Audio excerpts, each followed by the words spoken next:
था वे मेरा सत्य, मेरा प्रेम, मेरा जीवन सार, इसको ही समर्पित था मेरा हर विचार।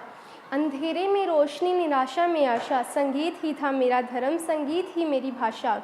कहते हैं जब शब्द साथ छोड़ देते हैं तब संगीत बोल उठता है।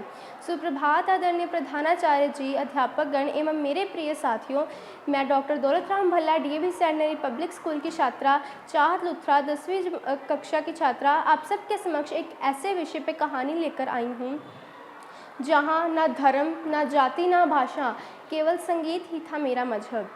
छोटे से गांव में रहने वाला आरव बहुत ही संगीत का दीवाना था। वे चाहता था कि वे बड़ा होकर एक कलाकार एवं संगीतकार बने। उसके पिता माता ये नहीं चाहते थे, वे चाहते थे कि वे इंजीनियर बने। उसकी माता कहती थे कि ऐसे करने से कोई बहुत बड़ा आदमी तो बन नहीं जाओगे तुम, या तुम्हारा पालन पोषण ऐसे नहीं होगा। संगीत तो सिर्फ कहने की बातें हैं कि हमें कमा कर दे सकता है, परंतु आरव को सिर्फ संगीतकार ही बनना था। जहाँ दूसरे बच्चे अपनी माता के खिलौनों से खेलते, वहाँ आरव अपने माता के खिलौनों से खेलने की बजाय उनका टेप रिकॉर्डर निकाल कर उनसे संगीत, राग आदि सुनकर उन्हें नकल करने की कोशिश करता।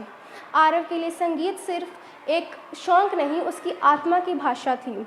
स्कूल में वार्षिक समारोह हुआ, आरव ने उसमें भाग तो लिया और उसने एक भजन भी गाया।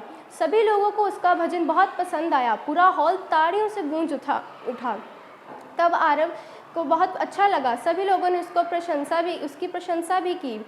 आरव को लगा कि मैं ये भजन गाकर बहुत अच्छा पदवी हासिल कर सकता हूँ, लेकिन कुछ लोगों ने एतराज़ किया और कहने लगे, यह तो मुस्लिम मोहल्ले से आता है, इसे भजन क्यों गाने दिया। पर आरव ने कुछ नहीं कहा, वे मुस्कुराया और आगे चल दिया।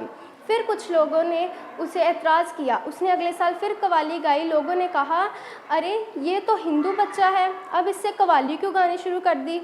फिर आरव ने एक बहुत ही धीमे शांत स्वर में कहा, संगीत ही है मेरा मजहब, सुर ही मेरा ईश्वर है, ताल ही नमाज।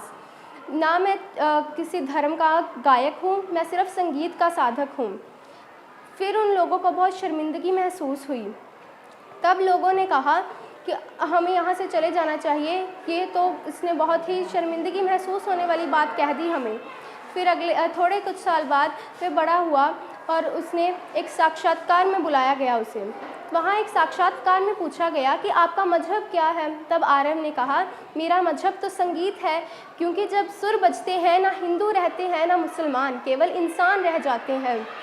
अतः मैं बस इतना ही कहना चाहूँगी कि संगीत एक ऐसी शक्ति है जहाँ भाषा, सुर या जहाँ भाषा, धर्म आदि के नाम पर नहीं मतभेद करने चाहिए। वह एक ऐसी शक्ति है जो सबसे ऊंचा उठकर धर्मों को जोड़ती है, दिलों को जोड़ती है। मुझे आशा है कि आपको मेरी ये कहानी बहुत पसंद आई होगी। धन्यवाद।